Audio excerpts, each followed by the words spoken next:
السلام عليكم ورحمة الله وبركاته. إن الحمد لله نحمده ونستعينه ونستغفره ونعوذ بالله من شرور أنفسنا ومن سيئات أعمالنا.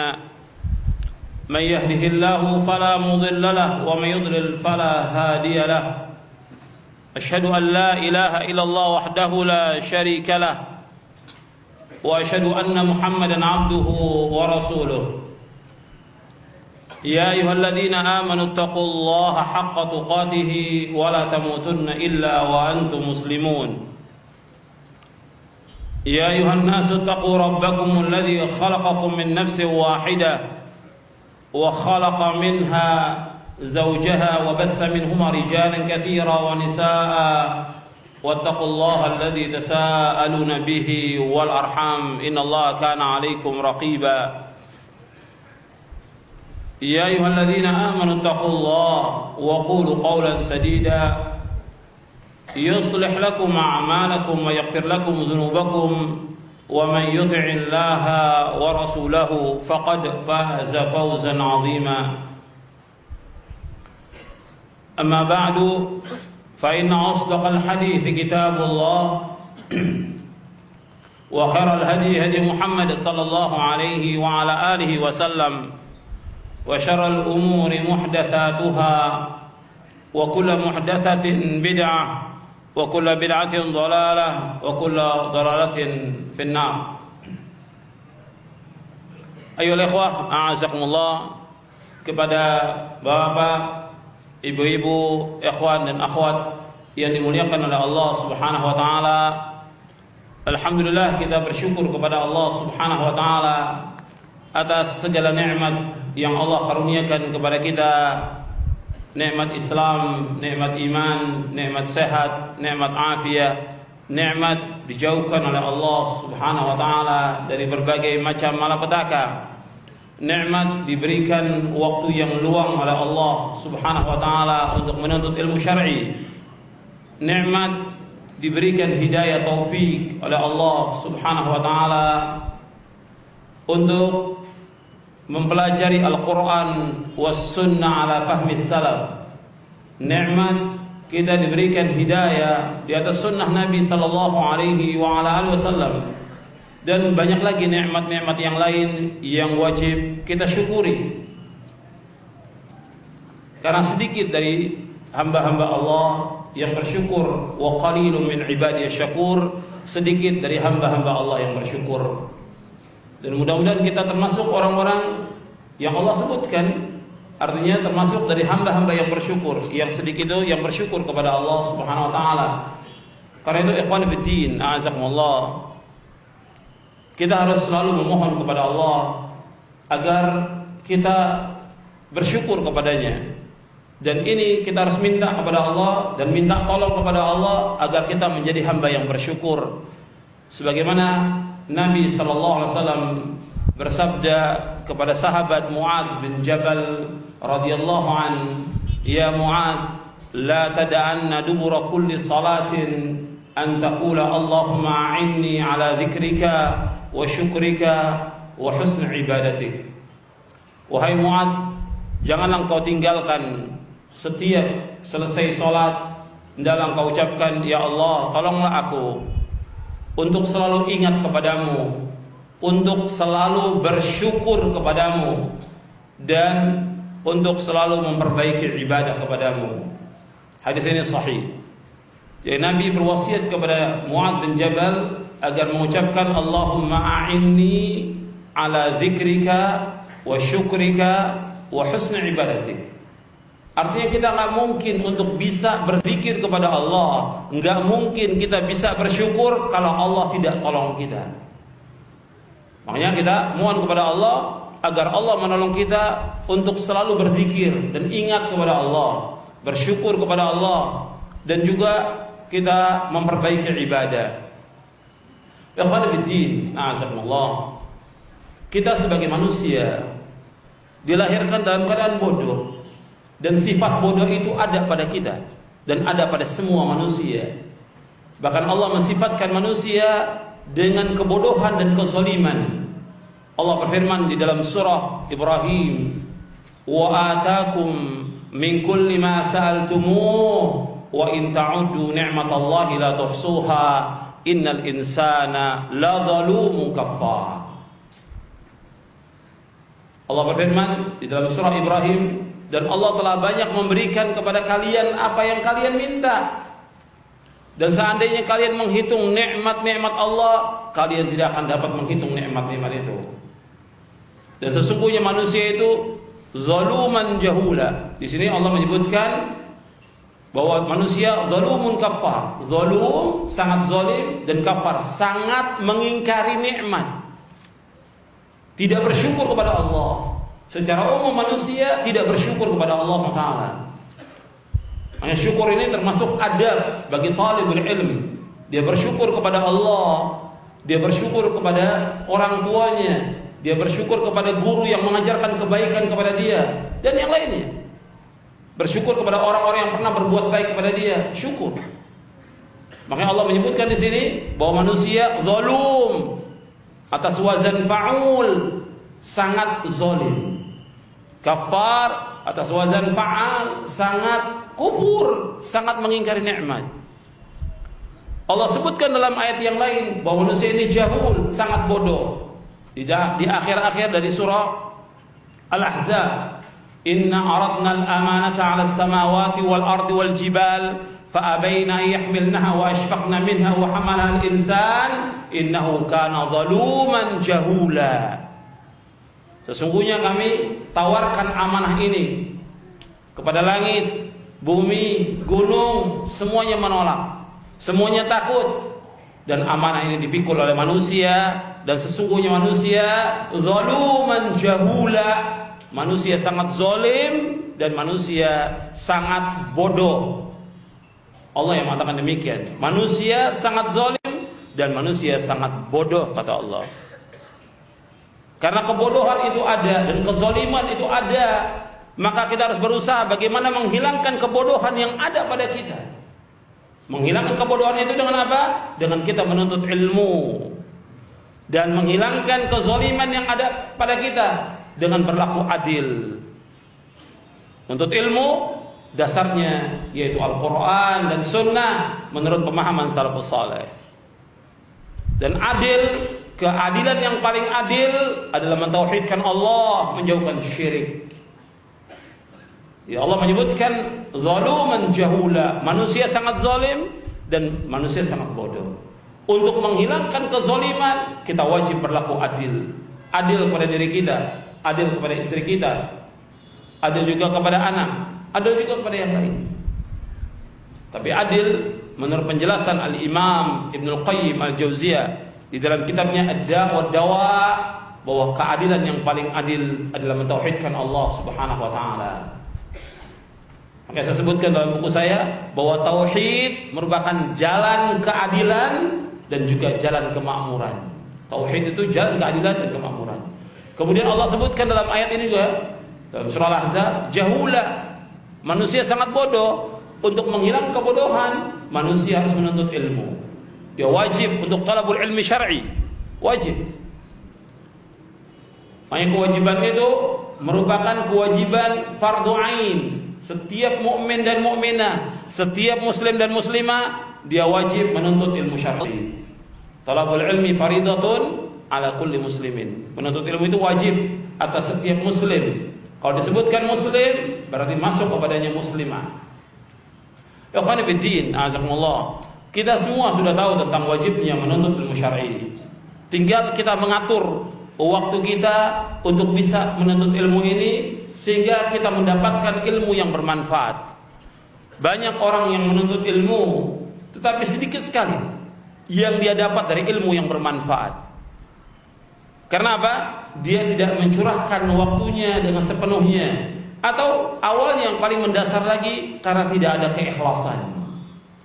Keikhlasan tidak ada sehingga dia tidak mendapatkan ilmu yang bermanfaat. Padahal setiap hari dia berdoa sesudah selesai salat subuh, Allahumma inni as'aluka ilman nafi'a wa rizqan thayyiba wa amalan mutaqabbala. Setiap pagi, setiap selesai sholat subuh, Nabi SAW berdoa, Allahumma inni as'aluka ilman nafi'a. Ya Allah, aku mohon kepada Engkau ilmu yang bermanfaat. Wa rizqan thayyiba, rezeki yang halal. Wa amalan mutaqabbala, dan amal yang diterima.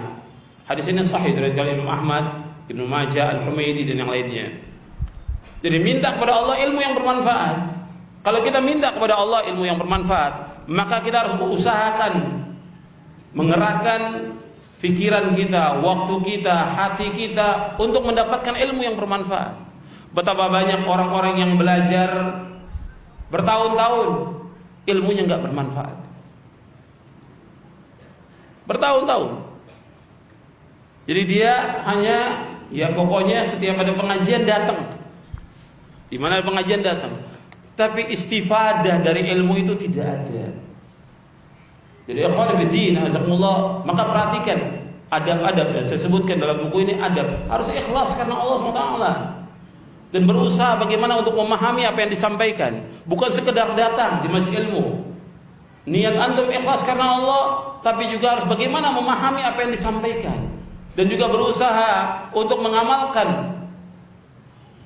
Dan yang lainnya yang disebutkan di dalam Al-Quran dan dalam Sunnah, dan juga athar para sahabat tentang adab-adab dalam menuntut ilmu, sehingga kita mendapatkan ilmu syar'i. Ada yang 10 tahun tapi gak ada athar dari perkataannya, perbuatannya, tingkah laku, gak ada athar sama sekali, seolah-olah dia gak pernah menuntut ilmu. Ada yang sudah belasan tahun. Jadi barokahnya ilmu tidak ada. Barokahnya ilmu tidak ada. Makanya kita harus mendapatkan dari barokah ilmu syar'i ini yang kita tuntut, kita cari, yang kita perjuangkan siang dan malam, itu kita mendapatkan barokahnya dengan melaksanakan apa yang Allah dan Rasulnya perintahkan, dan menjauhkan apa yang Allah dan Rasulnya larang. Ikhwan fillah, azakumullah. Ini saya sampaikan tentang ilmu. Bahkan tentang sholat saja Nabi pernah menyebutkan dalam hadis yang derajatnya hasan, yang dihasankan oleh Syekh Al-Albani rahimahullah di dalam silsilah hadis as-sahihah. Nabi menyebutkan ada orang yang sholat selama 60 tahun, sholatnya nggak diterima oleh Allah SWT. Nabi SAW menyebutkan, Innar rajula yusalli 60 sana wa lam tuqbal minha salatun. Ada seorang yang sholat 60 tahun, kata Nabi SAW. Nabi yang bersabda, as-sadiqul masduq, 60 tahun dia sholat, nggak diterima, satu nggak diterima sholatnya. Kenapa? Karena tidak ada tumaknina, tidak ada kekhusyuan, dan yang lainnya, tidak sempurna dalam rukun, dan juga syaratnya, dan yang lainnya tidak diterima. Karena itu ikhwan fillah, azakumullah, ini berkaitan dengan salat yang merupakan rukun Islam yang kedua. Sekarang tentang ilmu juga demikian. Kita berusaha bagaimana kita menuntut ilmu ini, ilmu yang kita tuntut bermanfaat dan punya athar dalam kehidupan. Ada orang-orang yang menuntut ilmu bertahun-tahun tapi nggak punya adab, nggak punya akhlak. Padahal sudah saya sampaikan puluhan, bahkan ratusan kali tentang akhlak ini, bukan sekali dua kali saya sampaikan dalam kajian-kajian. Wajibnya kita mempunyai akhlak yang mulia, adab yang mulia kepada ustaz, kepada guru, pertama kali kepada orang tua kita. Ini adab. Tapi bertahun-tahun nggak ada adab sama sekali kepada orang tuanya, kurang ajar. Lantas faedahnya apa dia menuntut ilmu kalau dia kurang ajar kepada orang tuanya? Dia zalim kepada istrinya, nggak memberikan nafkah lahir dan batin kepada istrinya. Dia zalim kepada anaknya, dia zalim kepada tetangganya, dia zalim kepada teman-temannya. Bagaimana akhlak dan adab dia sebagai talibul ilm? Bahkan juga ada dalam masalah muamalah juga nggak benar. Muamalah, nuntut ilmu tapi muamalahnya tidak benar. Jadi ini harus diperhatikan. Ikhwan fillah, ini sebagai mukadimah saya jelaskan begini karena kenyataan. Kenapa kita bahas tentang masalah adab? Kenapa dibahas masalah adab? Karena adab yang paling penting.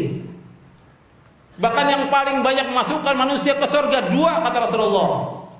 Yang pertama takwa kepada Allah, yang kedua husnul khuluq, akhlak yang mulia. Yang paling banyak masukkan manusia ke surga dua, takwa kepada Allah dan husnul khuluq. Dan yang paling banyak masukkan manusia ke neraka dua. Yang pertama al-fam, mulut. yang kedua al-farj, kemaluan. Yang paling banyak masukkan manusia ke neraka dua. Yang pertama mulut, yang kedua kemaluan. Karena itu ikhwan fillah, azakumullah, ini adab harus kita jaga betul-betul. Muamalah kita perbaiki. Muamalah kita kepada Allah, muamalah kita kepada Rasulullah, muamalah kita kepada orang tua kita, kepada istri, kepada anak, kepada tetangga, sesama kaum mukminin, ini dijaga. Bahkan ada yang sudah ngaji bertahun-tahun dalam masalah utang piutang juga nggak benar, masalah janji nggak benar, omongannya kadzdzab, dusta. Bagaimana sebagai talibul ilm? Kalau dia sebagai talibul ilm, tunjukkan sebagai talibul, janji tepati, janji harus tepat. Ketika dia berbicara jujur, nggak boleh bohong. Sebab bohong itu akan membawa kepada kejahatan dan keburukan. Dan keburukan akan membawa ke neraka. Maka Nabi SAW pertama kali Nabi ajarkan para sahabat tentang jujur. Itu awal kebaikan. Tapi kalau sudah tukang bohong, dusta, sebagai talib tukang bohong, itu akan membawa kepada kejahatan, keburukan. Kata dalam hadis yang sahih yang diriwayatkan oleh Imam Ahmad, Al-Bukhari dan Muslim, Nabi bersabda, "Alaikum bis-sidqi, fa inna sidqa yahdi ila al-birr wa innal birra yahdi ila al-jannah wa la yazalu ar-rajulu yasduqu wa yataharra sidqa hatta yuktaba 'inda Allah siddiqa wa iyyakum wal kadhiba fa innal kadhiba yahdi ila al-fujur wa innal fujura yahdi ila an-nar wa la yazalu ar-rajulu yakdhibu wa yataharra al-kadhiba hatta yuktaba 'inda Allah kadzdzaba." Kata Nabi SAW, hendaklah kamu berlaku jujur. Jujur, karena jujur akan membawa kepada kebaikan dan kebaikan. Dan kebaikan akan membawa ke surga. Dan tetaplah seorang selalu jujur dan berkata benar, sehingga ditulis oleh Allah termasuk orang yang jujur. Dan jauhkan dari kalian dari omongan dusta, bohong. Dusta dan bohong jauhkan. Karena dusta dan bohong akan membawa kepada kejahatan, keburukan, kejelekan. Dan keburukan, kejahatan, kejelekan akan membawa ke neraka. Dan apabila seorang selalu berbohong dan selalu dia tidak jujur, bohong, dusta, maka Allah akan tulis dia termasuk tukang bohong, pendusta. Hadis ini sahih, diriwayatkan oleh Imam Ahmad, Bukhari, Muslim dari sahabat Abdullah bin Mas'ud radhiyallahu anhu. Karena itu ikhwan fillah, azakumullah, akhlak ini penting dalam Islam. Makanya kita harus belajar tentang akhlak ini, tentang adab, karena ini penting. Karena ikhwan fillah, azakumullah, kita nuntut ilmu wajib. Ini harus diperindah dengan akhlak yang mulia. Jadi indah. Tapi ketika kita tidak ada akhlak, jelek. Jelek sekali. Penuntut ilmu gak punya akhlak, jelek. Dan akhirnya juga orang malas untuk menuntut ilmu. Kenapa? Bagaimana saya nuntut ilmu? Itu aja contoh, udah bertahun-tahun nuntut ilmu, akhlaknya bejat. Yang terucap oleh orang awam seperti itu. Makanya harus diperbaiki, akhlak ini diperbaiki, adab ini diperbaiki. Dan harus terus kita belajar tentang adab. Maka para ulama juga menulis tentang adab talibul ilm dalam kitab-kitab mereka. Di dalam buku ini saya jelaskan tentang masalah adab talibul ilm, akhlak talibul ilm dalam semua keadaan. Karena masalah adab ini merupakan masalah yang penting, masalah akhlak ini merupakan masalah yang penting. Sebab Nabi Muhammad SAW diutus oleh Allah untuk memperbaiki apa? Akhlak. Innama bu'ithtu liutammima makarimal akhlak. Sesungguhnya aku diutus oleh Allah untuk memperbaiki akhlak. Dalam riwayat yang lain disebutkan innama bu'ithtu liutammima salihal akhlak. Aku diutus untuk memperbaiki akhlak yang mulia. Dan hadis ini sahih, diriwayatkan oleh Imam Bukhari dalam kitabnya Al-Mufrad, Ahmad dan Hakim. Kemudian ikhwan fillah, azakumullah, timbangan yang paling berat nanti pada hari kiamat itu akhlak yang mulia. Kita dalam melakukan amal-amal soleh, selalu yang kita mohon kepada Allah agar amal soleh yang kita lakukan itu diterima. Saya ulangi lagi, tolong dengarkan, ikhwan dan akhwat, tolong dengarkan. Dalam kita melakukan amal-amal soleh yang kita sudah penuhi syaratnya, ikhlas dan ittiba, tetap selama kita melakukan amal itu kita selalu mohon kepada Allah agar amal kita diterima. Kemudian setelah itu kita juga memohon kepada Allah agar amal-amal yang kita lakukan ini menjadi pemberat timbangan kita pada hari kiamat. Supaya berat timbangan kita pada hari kiamat. Karena semua akan ditimbang, yang baik dengan yang buruk. Kita ingin dari amal kita yang kita lakukan ini menjadi timbangan yang berat pada hari kiamat. Kemudian dengan itu kita dimasukkan ke dalam surga. Makanya yang paling berat nanti di hari kiamat husnul khuluq, akhlak yang mulia. Antum lihat hadisnya di halaman 8. Nabi bersabda, "Ma syai'un athqalu fi mizanil mu'min yaumal qiyamah min khuluqin hasan wa innallaha la yubghidul fahishal badhi." Tidak ada satu pun yang lebih berat dalam timbangan seorang mukmin pada kiamat daripada akhlak yang baik, akhlak yang mulia. Dan sesungguhnya Allah sangat membenci orang yang suka berbicara keji dan kotor. Hadis ini sahih, diriwayatkan oleh Imam Tirmidzi, Ibnu Hibban dalam kitabnya Ma'rudud Dhama'an dari sahabat Abu Darda. Jadi tidak ada sesuatu yang paling berat dalam timbangan seorang mukmin dari kiamat melainkan akhlak yang mulia. Dan Allah tidak suka kepada orang yang keji dan kotor mulutnya. Bahkan ada talibul ilm, bukan hanya talibul ilm, bahkan dia sudah jadi ustaz, jadi dai, yang keluar dari mulutnya omongan-omongan yang kotor, omongan-omongan yang jorok. Bahkan juga yang terjadi juga pada orang-orang yang suka mentahdzir, kalimat-kalimat yang keluar, kalimat yang kotor dan jorok. Ini enggak benar. Dia harus tinggalkan. Yang kotor dan jorok itu dia harus tinggalkan. Kenapa? Allah membenci kalimat itu. Dan orang yang paling dekat dengan Nabi Muhammad SAW adalah orang yang akhlaknya baik. Inna min ahabbikum ilayya wa aqrabikum minni majlisan yaumal qiyamah ahsanakum akhlaqa. Sesungguhnya orang yang paling aku cintai di antara kalian dan yang paling dekat majlisnya dengan pada hari kiamat adalah orang yang paling baik akhlaknya. Hadis ini sahih, riwayat Tirmidzi dari sahabat Jabir bin Abdullah, dan hadis ini mempunyai syawahid sehingga dikatakan sahih.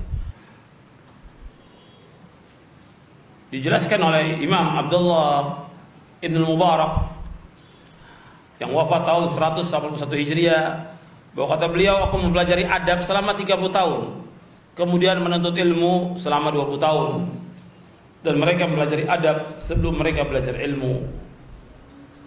Begitu juga perkataan Muhammad bin Sirin rahimahullah yang wafat tahun 110 Hijriah. Kata beliau, mereka salafus saleh mempelajari petunjuk Nabi tentang adab sebagaimana mereka belajar tentang ilmu. Dan masih banyak lagi perkataan-perkataan dari para ulama. Ya, seperti Imam Malik juga mengatakan, ya akhi, ya bna akhi, ta'allam al-adab qabla an tata'allam al-ilm. Kata Imam Malik, wahai keponakanku, dalam kau belajar adab sebelum kau belajar ilmu. Kemudian juga berkata Yusuf bin Al-Husain, bil adab tafhamul ilma, dengan adab engkau akan memahami ilmu. Ini disebutkan di dalam kitab Jami' Bayanul Ilmi wa Fadlih. Masih banyak lagi perkataan-perkataan para ulama tentang masalah adab. Dan yang pertama, saya tidak akan membacakan semua yang terdapat dalam kitab ini, dan panjang waktunya. Mungkin satu hari pun tidak selesai, karena harus saya jelaskan dengan ayat-ayat dan hadis-hadis yang lainnya. Jadi gak semua kita akan bahas di dalam kitab ini. Yang pertama, yang paling penting aja, yang pokok-pokok yang saya akan bahas, yaitu dalam menuntut ilmu dan juga dalam apa saja kita beramal, itu harus ikhlas. Tanpa keikhlasan kita gak akan mendapatkan barokahnya ilmu. Ikhlas dalam kita talabul ilmi. Sebab Allah berfirman, "Wa ma umiru illa liya'budullaha mukhlishina lahuddin."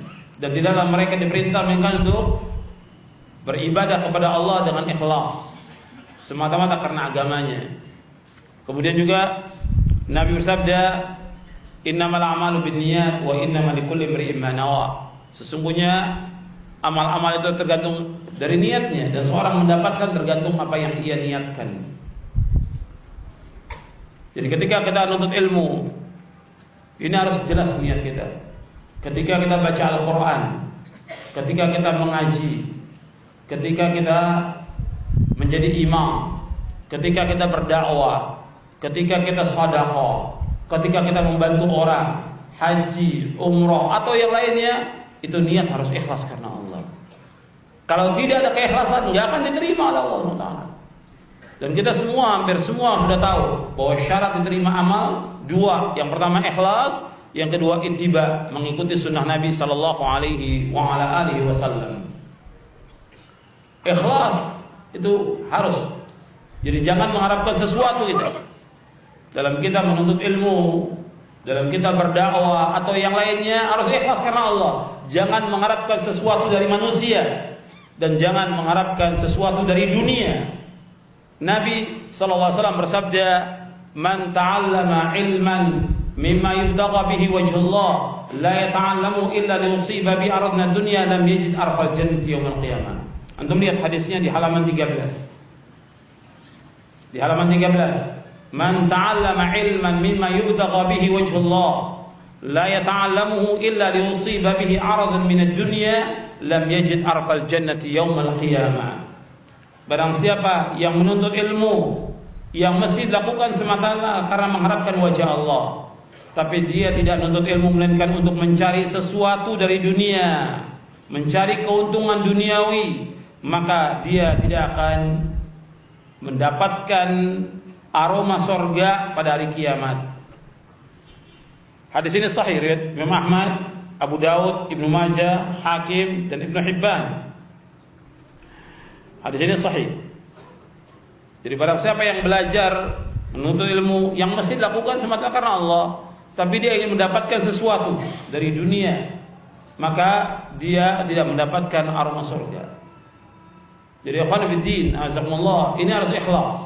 Harus ikhlas dalam menuntut ilmu, dalam dia berdakwah, dalam dia mengajar, ketika dia khutbah, ketika dia jadi imam, ketika dia melakukan amal-amal yang memang amal saleh yang diperintahkan oleh Allah dan Rasulnya, dia harus ikhlas karena Allah.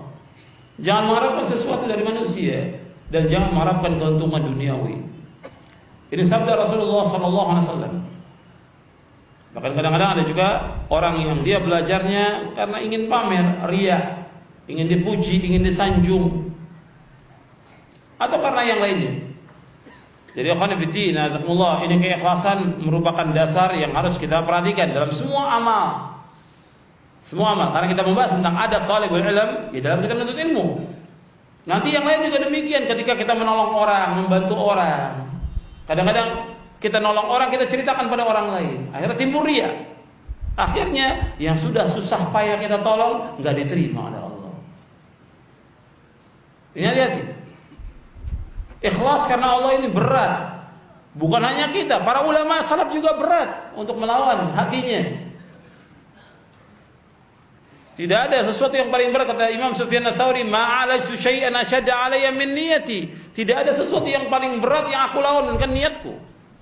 Niat ini harus dia sebagai talibul ilm, dia sebagai dai, itu harus ikhlas karena Allah SWT. Harus ikhlas karena Allah. Bahwa kalau tidak ikhlas nggak akan diterima. Banyak orang-orang yang ceritakan tentang amal kebajikannya. Untuk apa diceritakan? Ketika diceritakan kepada orang, timbul riya. Timbul riya, kalau sudah riya nggak diterima oleh Allah amalnya. Banyak cerita tentang apa? Tentang apa saja, tentang sedekahnya, tentang infaknya, dia menolong orang, tentang umrohnya, hajinya, atau yang lain. Akhirnya karena dia cerita, kemudian dia ingin dipuji, ingin disanjung oleh orang, mau dia berbuat kebaikan, habis amalnya, habis. Makanya ini ikhlas penting dalam kita menuntut ilmu. Antum belajar talabul ilmi, yang pertama kali harus ikhlas dan niatkan karena Allah SWT. Orang kalau sudah riya, itu termasuk yang pertama kali dipanaskan api neraka untuk mereka. Orang yang menuntut ilmu, orang yang baca Quran, yang niatnya dia bukan karena Allah, pertama kali dipanaskan api neraka.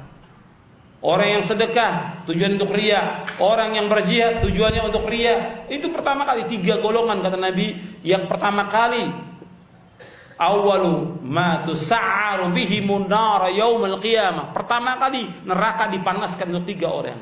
Yang pertama orang yang menuntut ilmu dan baca Al-Quran, yang dia bukan karena Allah.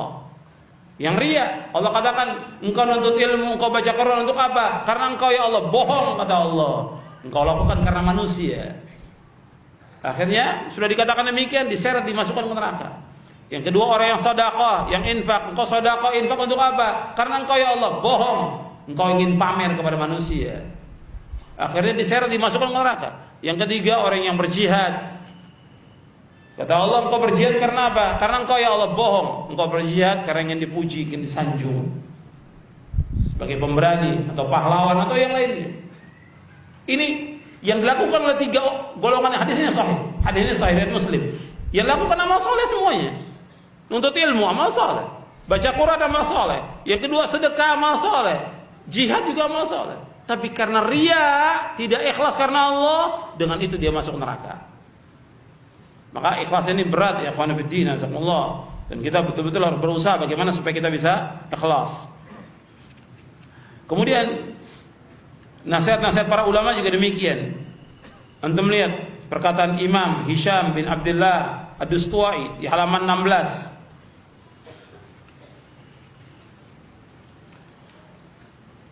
Hisham bin Abi Abdullah Ad-Dustuwai yang wafat tahun 152 Hijriah.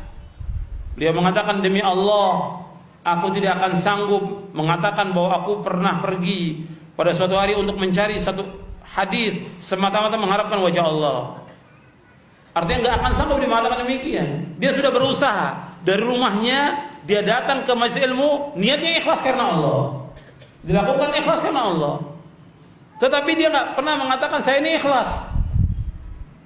Tapi tetap dia berusaha. Apa dijawab oleh Imam Az-Zahabi di dalam kitabnya Syiar A'lamin Nubala? Wallahi wala ana. Kata Imam Az-Zahabi, wallahi, demi Allah, aku juga tidak berani mengatakan aku ikhlas. Jadi sampai seperti itu. Para ulama berusaha bagaimana supaya mereka ikhlas karena Allah Subhanahu wa taala. Ini dasar yang harus kita perhatikan, bahwa kita dalam menuntut ilmu harus ikhlas karena Allah Subhanahu wa taala. Kemudian selanjutnya, ikhwan fillah, jazakumullah. Yang kedua ini berkaitan dengan doa. Doa jangan antum tinggalkan. Ya, setiap hari kita berdoa untuk mendapatkan ilmu yang bermanfaat. Yang ringan, yang tadi saya bacakan, yang antum sudah hafal. Allahumma inni as'aluka ilman nafi'a wa rizqan thayyiba wa 'amalan mutaqabbala. Itu tiap hari baca, supaya kita diberikan ilmu yang bermanfaat. Tapi setelah itu ada konsekuensi yang lain, yaitu kita bersungguh-sungguh dalam talabul ilmi. Sebab tanpa kesungguhan kita nggak akan dapat ilmu. Tanpa kesungguhan kita nggak dapat ilmu. Sebab ilmu ini harus dicari dengan betul-betul kita sungguh-sungguh. Sebagaimana para imam terdahulu, mereka sungguh-sungguh. Mereka baca kitab-kitab itu dengan sungguh-sungguh. Mereka tulis, mereka hafal sungguh-sungguh, sehingga mereka mendapatkan ilmu yang bermanfaat. Bukan sambilan, bukan iseng. Karena sebagian orang menuntut ilmu ini ya sambilan, iseng, atau memang ada tujuan-tujuan yang lain, nggak ada kesungguhan, sehingga nggak mendapatkan ilmu. Bertahun-tahun dia ngaji, ya itu aja, nggak dapat apa-apa, nggak ada kesungguhan. Kita harus sungguh dalam kita menuntut ilmu, kita harus sungguh-sungguh. Sebagaimana juga kita kerja sungguh-sungguh, kita juga berusaha sungguh-sungguh. Begitu juga kita menuntut ilmu pun harus sungguh-sungguh. Dan Nabi SAW mengajarkan kepada kita agar kita mempunyai hirs dalam talabul ilmu, kemauan yang keras dan kesungguhan untuk bisa mendapatkan ilmu. Nabi bersabda, al-mu'minul qawiyyu khairun wa habbu ila Allah minal mu'minid dha'if wa fi kullin khairun ihris ala ma yanfa'uka wasta'in billah. Anda melihat hadis ini. Kata Nabi, mukmin yang kuat lebih baik dan lebih dicintai. Khairun wa habbu ila Allah. Lebih baik dan lebih cintai Allah daripada mukmin yang lemah. Setiap keduanya ada kebaikan, tapi hendaklah kamu berkemauan keras kepada apa-apa yang bermanfaat kepadamu dan minta tolong kepada Allah. Wasta'in billah wala ta'jaz, jangan lemah. Jadi ikhwan fillah, jazakumullah, harus ada kesungguhan dari kita untuk bisa nuntut ilmu. Dan gak bisa kita santai, talabul ilmi gak bisa santai. Banyak orang nuntut ilmu santai, sambilan, gak ada kesungguhan, gak berusaha dia untuk mencatat, gak berusaha dia untuk menghafal, ya gak dapat ilmu. Maka dikatakan oleh Imam Yahya bin Abi Katsir, kata beliau, la yustata'ul ilmu birahatil jism. Ilmu tidak akan diperoleh dengan tubuh yang dimanjakan. Ya dengan santai, nggak ada kesungguhan. Dulu para ulama itu ketika nuntut ilmu datang mendekat dengan para ulama yang dia belajar, didengarkan apa yang disampaikan, dicatat, ditulis, dan diusahakan untuk dihafalkan. Berusaha bagaimana memahami apa yang disampaikan. Ada kesungguhan. Kemudian di rumah dibuka lagi kitab-kitab para ulama itu, dibaca lagi. Dapat ilmu. Ini tidak. Kadang-kadang betul ketika di masalah, masya Allah nyatet. Sampai di rumah taruh sudah. Campur, kalau yang ibu-ibu taruhnya dekat buku masakan gitu. Yang bapak taruh di bawah kasur. Akhirnya nggak dapat ilmu. Sampai kapan juga nggak dapat ilmu. Dicatatnya masya Allah. Tapi setelah itu disimpan. Nggak pernah dibuka lagi. Nanti kalau tahun depan ada pengajian lagi, baru dicari catatannya. Ya nggak dapat ilmu. Karena nggak ada kesungguhan nggak ilmu. Orang kalau sungguh-sungguh dia buka lagi, disebutkan ayat, kalau dibuka lagi mungkin di rumah dilihat tafsirnya, dilihat penjelasannya bagaimana. Kemudian dia berusaha untuk menghafalnya dan berusaha lagi yang paling penting mengamalkannya. Ini ada kesungguhan. Nabi bersabda, "Innamal ilmu bitta'allum wal hilmu bittahallum wa may yataharral khaira yu'ta wa may yatawaqqa syarra yuqa." Sesungguhnya ilmu diperoleh dengan sungguh-sungguh belajar, dan sikap sabar penyantun diperoleh dengan membiasakan diri untuk sabar. Barang siapa yang berusaha keras mencari kebaikan, maka ia akan memperoleh kebaikan. Dan barang siapa yang menjaga dirinya dari kejelekan, kejahatan, maka ia akan dilindungi oleh Allah dari kejelekan atau kejahatan tersebut. Hadis ini hasan, diriwayatkan oleh Imam Ibnu Jauzi dalam kitabnya Al-Ilal Mutanahiyah, dan Al-Khatib dalam Tarikh Baghdad dari sahabat Abu Hurairah radhiyallahu an, dihasankan oleh Syekh Al-Albani dalam silsilah hadis as-sahihah di juz yang pertama. Nabi menyebutkan innamal ilmu bitta'allum. Ilmu itu diperoleh dengan sungguh-sungguh belajar, bitta'allum. Enggak mungkin dan enggak mungkin orang dapat ilmu duduk biasa aja dapat ilmu. Seperti orang-orang tarekat sufiyah. Ya, tarekat sufiyah dalam Islam itu mereka adalah orang-orang yang sesat dan menyesatkan. Yang dimasukkan, disusupkan ke dalam Islam. Ke dalam Islam tidak ada tarekat. Dalam Islam tidak ada tasawuf. Tidak ada. Apa yang dibawa Nabi, Quran dan Sunnah itu yang harus kita pelajari. Dan itu jalan menuju kepada Allah. Itu jalan menuju kepada Allah. Dan itu jalan menuju surganya. Tidak ada jalan yang lain kecuali jalan yang telah ditempuh oleh Rasulullah dan para sahabatnya. Tidak ada syariat dan hakikat kecuali syariat dan hakikat yang dibawa oleh Rasulullah SAW. Adalah ajaran tarekat. Dalam tasawuf itu mereka katakan dengan duduk menyepi bisa dapat ilmu, dapat wangsit. Bahkan mereka mencela orang-orang yang belajar hadis. Kalau kamu belajar hadis langsung dari mulutnya para ulama. Kalau saya langsung dari Allah, kata mereka. Ini sesatnya mereka. Sampai mereka mengatakan haddatsani qalbi an rabbi, kata mereka. Hatiku menceritakan langsung dari Allah. Kalian ilmunya masih di bawah. Saya sudah mencapai hakikat ma'rifat. Ini sesatnya orang-orang tarekat. Enggak benar, enggak mungkin sudah. Orang bisa dapat ilmu tanpa belajar, enggak mungkin. Apalagi dengan diam di dekat-dekat kuburan, menyepi, bertapa atau yang lain. Itu bukan dari Islam semuanya itu. Bukan dari Islam, bukan ajaran Islam. Kalau mereka katakan, kan Nabi juga pernah ke Gua Hira sebelum turunnya wahyu. Nabi menghindari dari kerusakan orang-orang Mekah yang mereka berbuat syirik, berzina, minum khamar dan segala macam kerusakan yang ada. Nabi menghindar diri. Uzlah Nabi di Gua Hira. Uzlah di Gua Hira di Jabal Nur. Kemudian Allah turunkan wahyu. Setelah itu enggak pernah lagi Nabi untuk naik ke sana selama-lamanya. Dan enggak ada seorang sahabat pun yang datang ke sana. Tidak ada. Jadi enggak bisa dijadikan sebagai hujjah. Jadi apa yang dijadikan oleh orang tarekat sufiyah dengan dia berdiam diri dapat ilmu, enggak mungkin.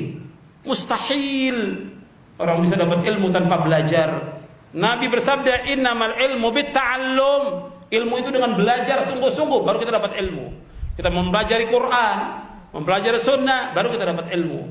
Wal hilmu bittahallum. Untuk bisa menjadi orang yang sabar harus dilatih untuk bisa sabar. Wa may yataharral khaira yu'ta. Barang siapa yang mencari kebaikan pasti Allah berikan. Tapi sungguh-sungguh mencari kebaikan itu. Wa may yatawaqqa syarra yuqa. Barang siapa yang berusaha untuk menjaga diri dari kejelekan, maka Allah akan lindungi dia dari kejelekan. Kemudian ikhwan fillah, azakumullah, Selanjutnya juga kita harus menjauhkan perbuatan dosa dan maksiat. Dan dosa dan maksiat ini banyak sekali dosa dan maksiat. Seorang talibul ilm dia berusaha untuk menjauhkan perbuatan dosa dan maksiat. Jangan sekali-kali kita menganggap bahwa maksiat itu nggak apa-apa, dosa besar. Perbuatan dosa besar harus dijauhkan. Kadang-kadang juga ada orang, kata Imam Ibnu Qayyim, dia tidak makan bangkai, nggak mau makan bangkai, nggak minum khamar, tidak mau makan babi, nggak mau. Tapi setiap hari dia makan bangkai saudaranya dengan ghibah, membicarakan aib orang lain, menggunjing orang lain, memfitnah. Dia rasakan bahwa itu adalah perbuatan dosa besar. Dikasih khamar nggak mau, dikasih babi nggak mau, dikasih bangkai nggak mau, tapi tiap hari makan bangkai saudaranya. Itu ghibah. Wala yaqtab ba'dukum ba'dha ayuhibbu ahadukum an ya'kula lahma akhihi maitan fakarihtumu. Dan janganlah seorang dari kamu menggibah saudaranya. Apakah mau seorang dari kamu makan bangkai saudaranya? Itu terjadi pada laki-laki dan perempuan, pada ikhwan dan akhwat tiap hari. Kadang-kadang menggibahi orang, membicarakan aib orang lain. Dosa besar. Yang dengan itu ilmunya tidak barokah. Ilmunya nggak barokah. Ya, nuntut ilmu sudah lama, tapi tiap hari membicarakan aib orang lain. Makanya ini hati-hati. Kita disuruh untuk bertakwa kepada Allah SWT. Sebab perbuatan dosa dan maksiat akan menghalangi seseorang mendapatkan ilmu yang bermanfaat, mendapatkan barokahnya ilmu yang bermanfaat. Saya ulangi, perbuatan dosa dan maksiat akan menghalangi seorang mendapatkan ilmu yang bermanfaat dan mendapatkan barokahnya ilmu yang bermanfaat. Jadi kita harus jauhkan perbuatan dosa dan maksiat. Dan perbuatan dosa dan maksiat banyak sekali. Bahkan kadang-kadang dengan perkataan juga sangat banyak, ya, yang bisa membuat manusia ini masuk neraka. Tadi sudah saya sebutkan di awal bahwa yang paling banyak masukkan manusia ke neraka dua. Yang pertama mulut, yang kedua kemaluan. Bahkan Nabi bersabda, "Innal 'abda la yatakallamu bil kalimati ma yatabayyanu ma fiha yahwi biha fin nari ab'ada ma bainal masyriqi wal maghrib."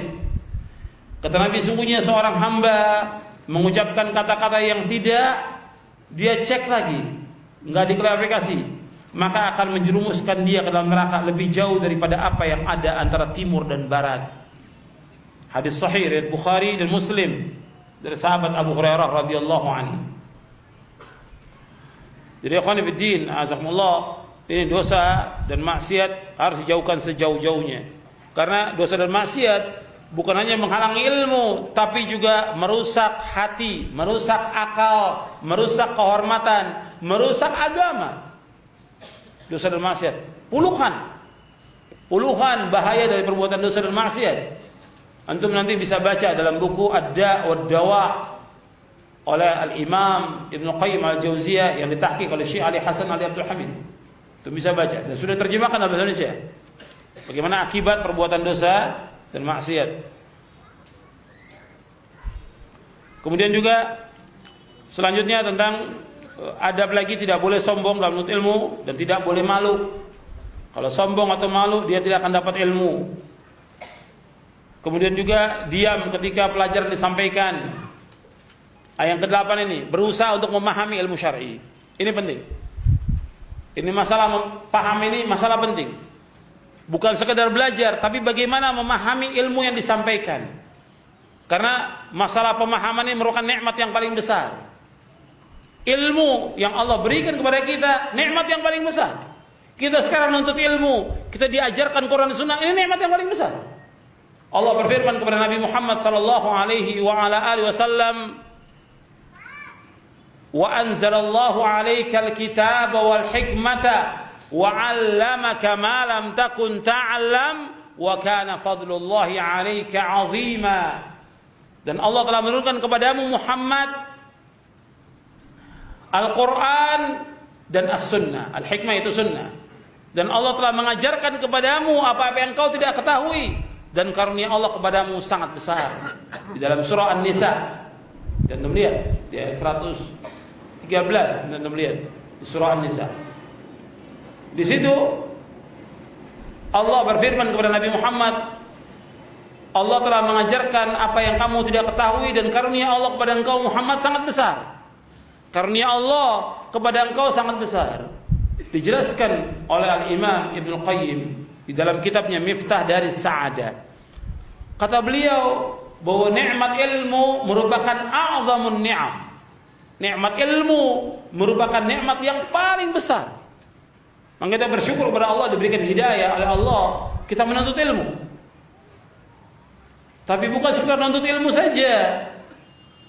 Meskipun yang diajarkan Quran dan Sunnah, tapi kita harus memahami dengan pemahaman yang benar, dengan pemahaman salafus saleh, dan juga memahami apa-apa yang disampaikan dari Quran dan hadis Nabi SAW. Sebab banyak orang-orang yang menyimpang atau sesat karena mereka memahaminya dengan pemahaman yang salah.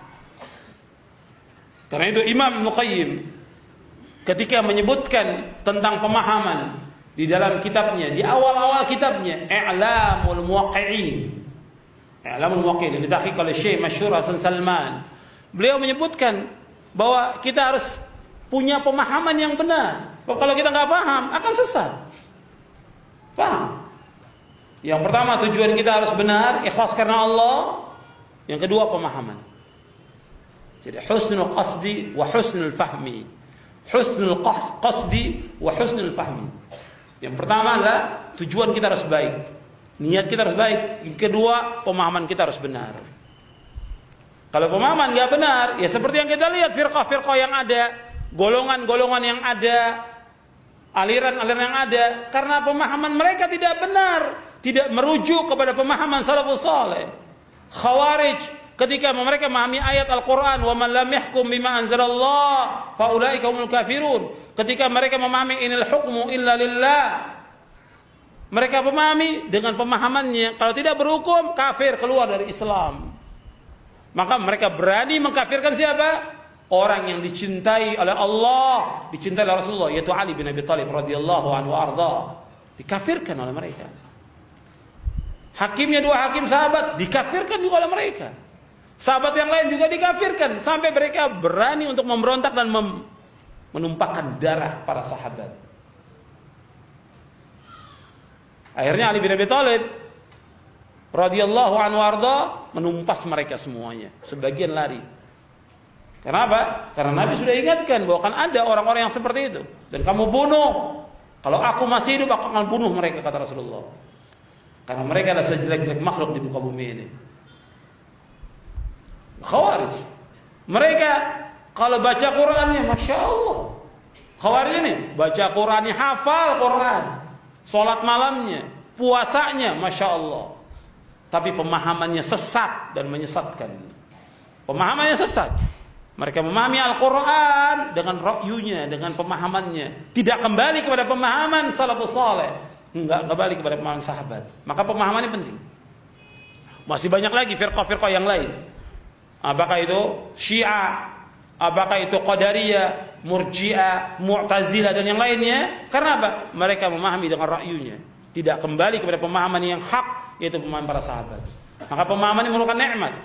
Kita harus memahami dengan pemahaman yang benar. Makanya orang kalau dikehendaki Allah kebaikan, diberikan pemahaman yang benar. Man yuridillahu bihi khairan yufaqihu fid din. Nabi bersabda, barang siapa yang dikehendaki Allah kebaikan padanya, diberikan dia pemahaman tentang agama. Hadis sahih riwayat Bukhari dan Muslim dari sahabat Muawiyah bin Abi Sufyan radhiyallahu anhuma. Jadi barang siapa yang dikehendaki Allah kebaikan padanya, diberikan pemahaman dia tentang agama. Diberikan dia faham tentang agama.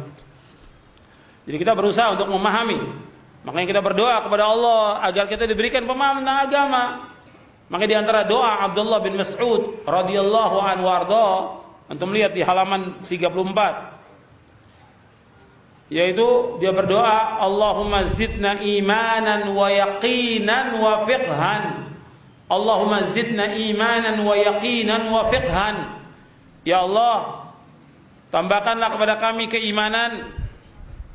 Ya Allah, tambahkanlah kepada kami keimanan, keyakinan dan pemahaman yang benar. Ini athar sahih diriwayatkan oleh Abdullah bin Imam Ahmad dalam As-Sunnah dan Al-Lalikai dalam Syarah Ushul I'tiqad Ahlussunnah wal Jamaah, dan Al-Hafidz Ibnu Hajar Al-Asqalani mengatakan sanadnya sahih dalam kitabnya Fathul Bari di juz yang pertama. Jadi Allah mazidna imanan wa yaqinan wa fiqhan.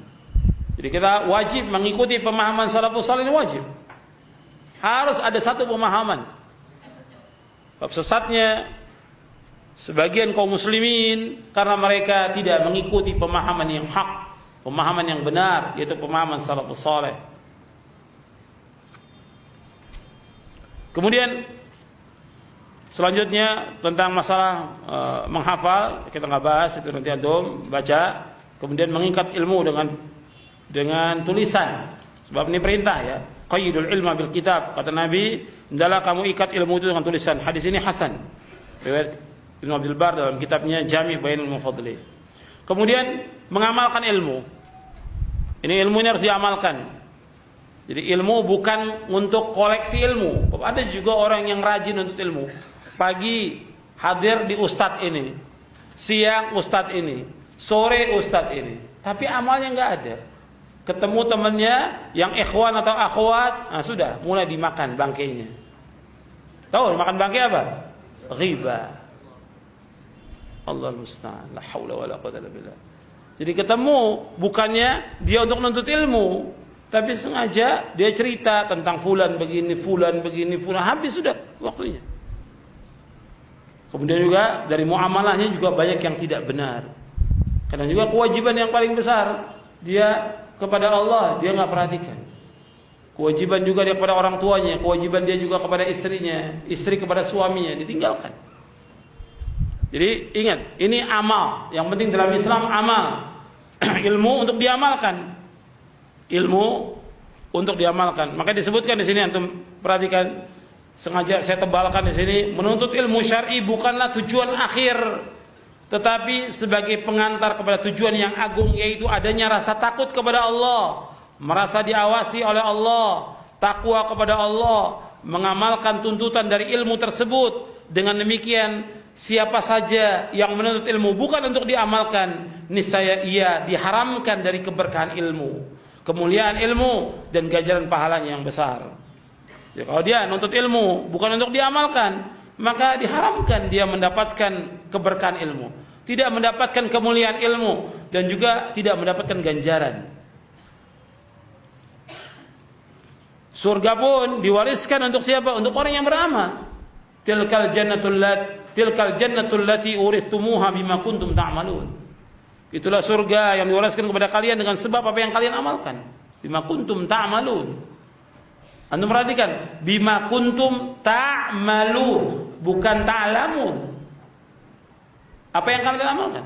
Dalam Al-Quran yang ada jazaan bima kanu ya'malun, sebagai balasan, ganjaran bagi apa yang mereka amalkan, bukan jazaan bima kanu ya'lamun, bukan. Perhatikan antara ya'lam dengan ya'mal. Ya'lam mengetahui.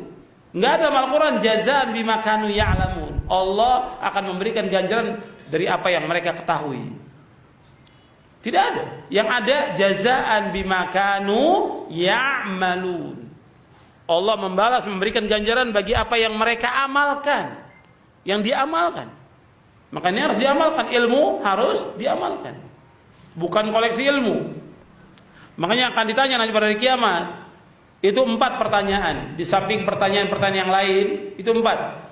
Nabi bersabda, la tazulu qadama 'abdin yaumal qiyamati hatta yus'ala an umrihi fima afnah wa an ilmi fima fa'ala wa an mali min aina iktasaba wa fima anfaqa wa an jismihi fima abla. Antum lihat hadisnya di halaman 41. Tidaklah bergeser kedua kaki seorang hamba pada hari kiamat sehingga Allah akan bertanya kepadanya tentang umurnya, bagaimana dia menghabiskan umur itu, tentang ilmunya, bagaimana dia mengamalkan ilmu itu, tentang hartanya dari mana dia peroleh dan kemana dihabiskan, dan juga tentang tubuhnya, capeknya, lelahnya, letihnya untuk apa.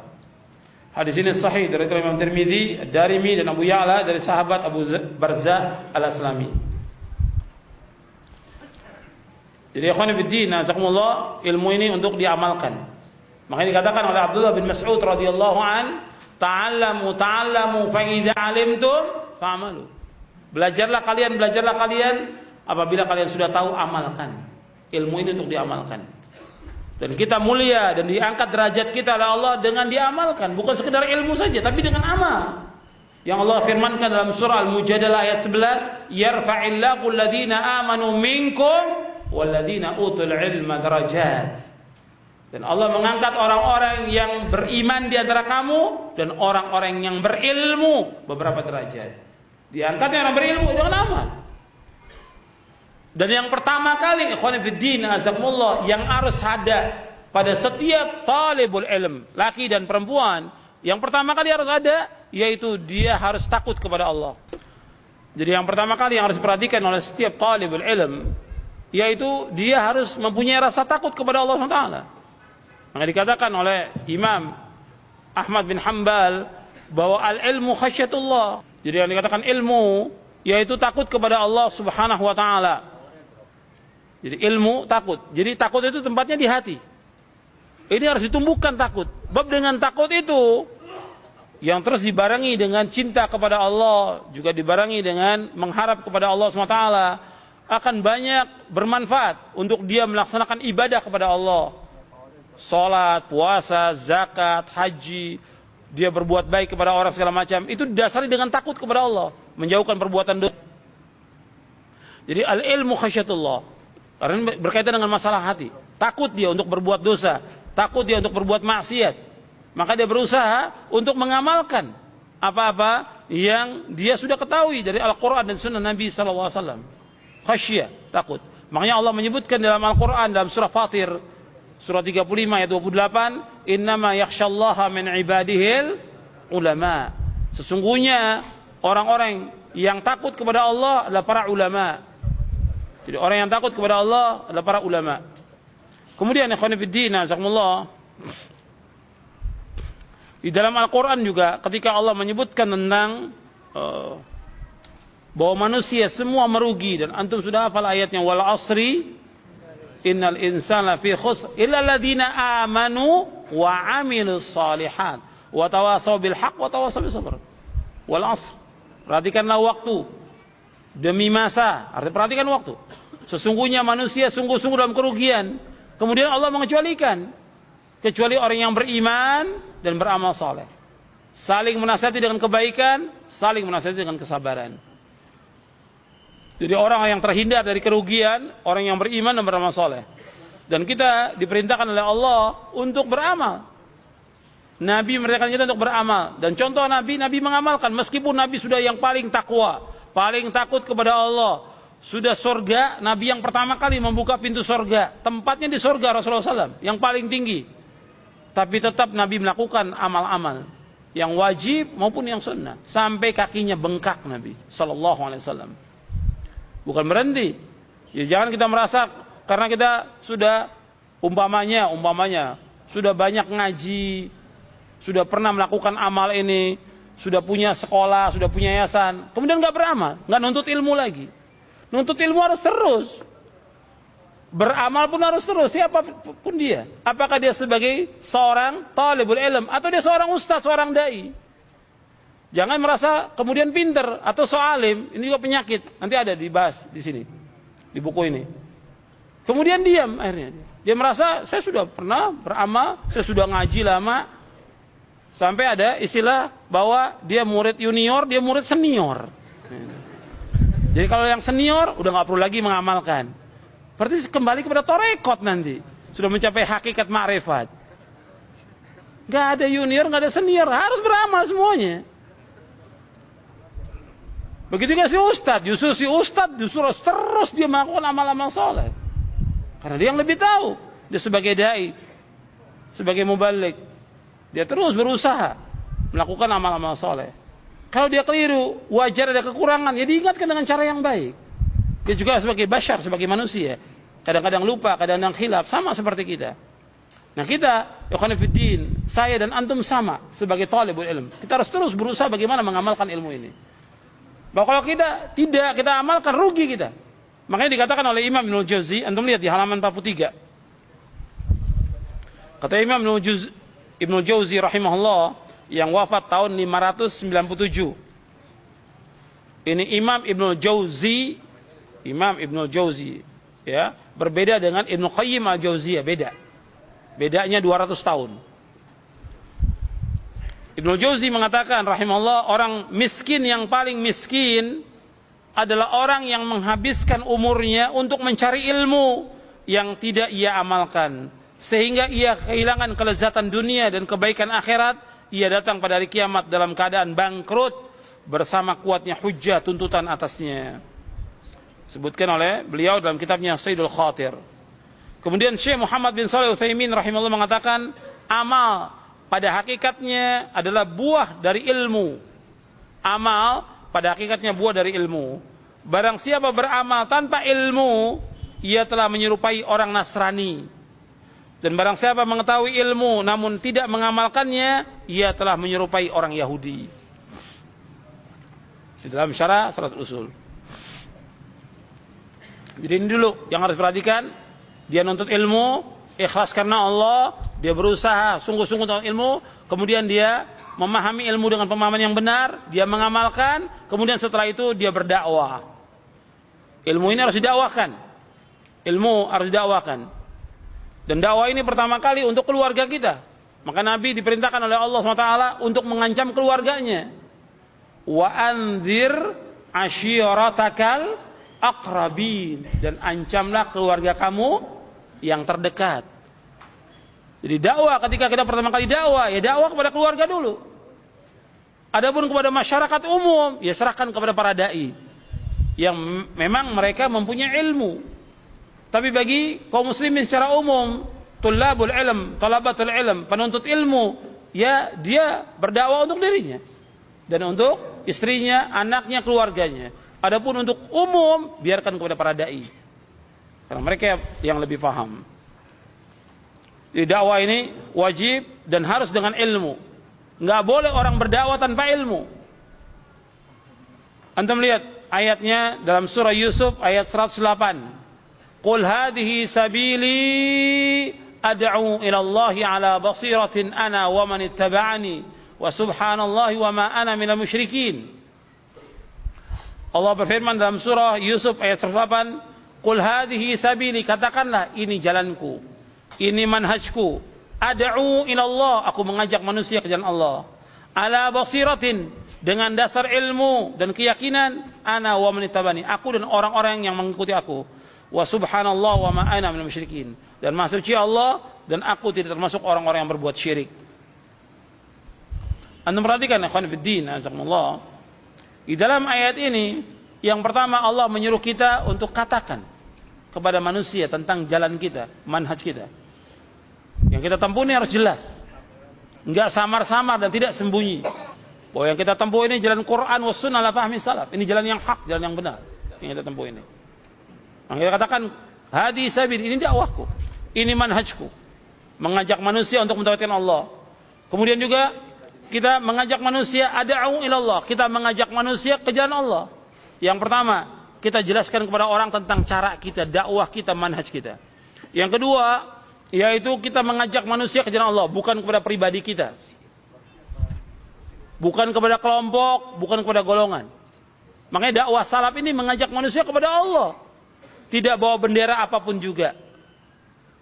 Maka ketika orang mengajak dakwahnya kepada dirinya, berarti ini dakwah sudah nggak benar, sudah menyimpang. Ini dakwah hizbiyah. Kita mengajak manusia ke jalan Allah, bukan kepada pribadi kita, bukan kelompok, bukan partai, bukan yang lain. Tapi kita mengajak manusia ke jalan Allah, bukan juga organisasi. Kita ajak dakwah ini manusia ke jalan Allah, kepada Al-Quran wa Sunnah.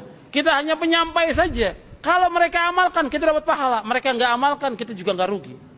Tetap pahala itu dapat. Karena apa? Kita sudah menyampaikan yang hak itu.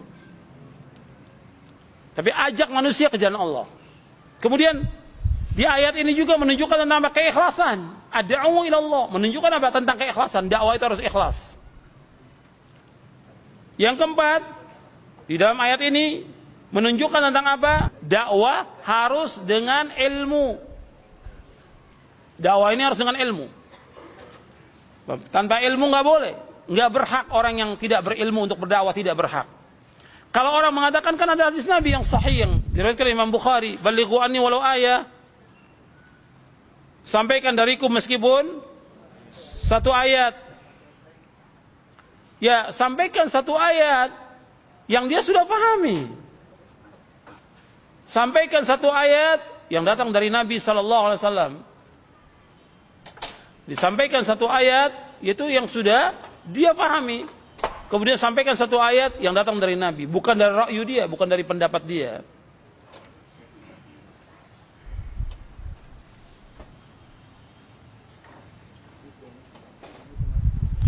Jadi ikhwan fillah, jazakumullah, ini harus dengan ilmu.